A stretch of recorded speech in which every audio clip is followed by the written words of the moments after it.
we start in Ukraine, where thousands of people have been forced to leave their homes in the south because of flooding caused by the damage to a dam in the Dnipro River.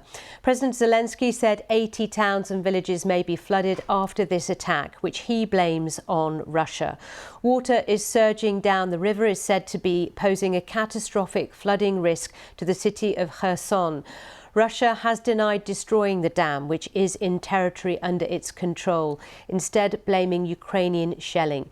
John Donison has the latest. Breached, the Novakhovka Dam, now almost unrecognisable. Water, seemingly the latest weapon in the war in Ukraine. And it's downstream on the Dnipro River where the damage has been done. In Ukrainian-controlled territory to the west, officials say 17,000 people need to flee their homes, another 25,000 in the Russian-occupied east. In Kherson, under Ukrainian control, there are fears the flooding could become catastrophic, and it's not the only worry. It's dangerous, says Catalina. She's not wrong. Russia pulled out of this city last year, but its forces are not far away. Fast. The dam was under Russian control, but each side is blaming the other for the apparent attack. Tonight, the Kyiv regime committed another terrorist crime. The Kakhovka hydroelectric dam was blown up, which led to the flooding of significant territories. The whole world will know about this Russian war crime, the crime of genocide. Such deliberate acts by the Russian occupiers of the dam and other structures of the Kakhovka hydro power plant is an environmental bomb of mass destruction. So what is the significance of the Novakhovka Dam? First, it supplies water to vast swathes of agricultural land, including in Crimea. But the reservoir behind it also provides water to cool the Zaporizhzhia nuclear power plant.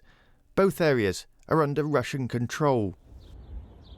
It looks like a natural disaster, but this was man-made. Whoever did this knew that the consequences would be massive, but they were prepared to do it anyway. John Donison, BBC News. I talked to Alexander Gillespie about some of these developments. He's Professor of International Law at the University of Waikato in New Zealand. I asked him about the difficulty in terms of trying to identify who is behind this attack on the dam. I think we're looking at a unique moment in history because what we may be seeing is the commission of a war crime. It's something that we used to see originally in many earlier centuries, but it's been made illegal since the 1970s. There will be the question of who did it, but something's definitely changing out there right now. And therefore, with this war in Ukraine, the conflict in Ukraine, the finger's often pointed at Russia for many of the crimes taking place. Whilst the conflict is in motion, of course, it presents very huge difficulties in terms of the legalities of this going forward, doesn't it? It does. I mean, right now, everything's just alleged, but we'll have to start collecting evidence. But what you have fundamentally is an act which is disproportionate and indiscriminate, of which the civilians will bear the brunt of it. It may also be an environmental crime because it's widespread, severe and long-lasting. But right now it's about getting the evidence. But you are seeing something unique because this is a threshold that has not been crossed so far this century. In terms of the international bodies that will be investigating this, trying to find out what really happened, who is responsible, talk us through that. So far, the International Criminal Court has got one charge against the Russian administration, and that's with regards to the illegal deportation of children. It's likely that they will add more charges to the docket, and those could have been around the indiscriminate bombing of Ukrainian cities. But if this is linked to the Russian administration, then it's likely that this act could be added as a potential war crime. It's clearly a crime from the law from 1977, but the problem is that Russia withdrew its signature from a convention in 2019, and they would argue it doesn't apply to them.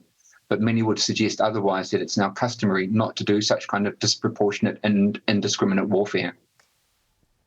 Is it possible to gather the evidence required to prove beyond reasonable doubt who is responsible in these kind of circumstances? It will be very difficult, and it won't just be physical evidence. There'll also be a lot of intelligence as well. But to be honest, there's a large gap between the theory of whether this is a war crime and whether there'll ultimately be accountability for this crime as well. Because you may find that the discussion about war crimes ends up being part of the peace process or treaty that eventually, hopefully, ends this conflict. Professor Alexander Gillespie, we appreciate your expertise on this. Thank you. Welcome. Well, let's now connect with our diplomatic correspondent who is in Kyiv, Paul Adams. Good morning, Paul. So talk us through what are the top priorities today. Is it still mainly about evacuation, those who are at risk? Yeah, I think it is. I think there are some suggestions that up close to the dam, around the town of Novokakhovka on the Russian-occupied side, the floodwaters may gradually be subsiding. That was the town that really was completely inundated immediately after the dam broke early yesterday morning. And we're seeing this enormous reservoir, this huge, the largest reservoir in the country, rapidly emptying. But all of that floodwater is heading downstream, down along the Dnipro River. Satellite images show extensive flooding on both sides, and that involves a host of small communities along the riverbank. And then you get down to Kherson, further downstream, a large city retaken by the Ukrainians in the autumn of last year, in November of last year. There, it seems as though the floodwaters may still be rising, and we're seeing emergency services still evacuating people from their homes, going around flooded streets in boats trying to find who's still there, and having to deal with the added risk of shelling from across the river from Russian forces, which is making the rescue operation even more precarious. On the other side, in the Russian-controlled territory, we're getting reports of some villages where the water is up at roof level and people have had to spend the night on their roofs waiting to be evacuated. Another issue which is preoccupying the government here is drinking water, because the Dnipro River is a huge source of water for many, many people in eastern and southern Ukraine, and the government is addressing the problem of how to sustain drinking water supplies, not just along the river, those communities, but in some towns and cities further afield. So there are a host of problems that have been created by the destruction of the dam, and I think we're still going to see in the course of the day the true scope of this problem unfolding.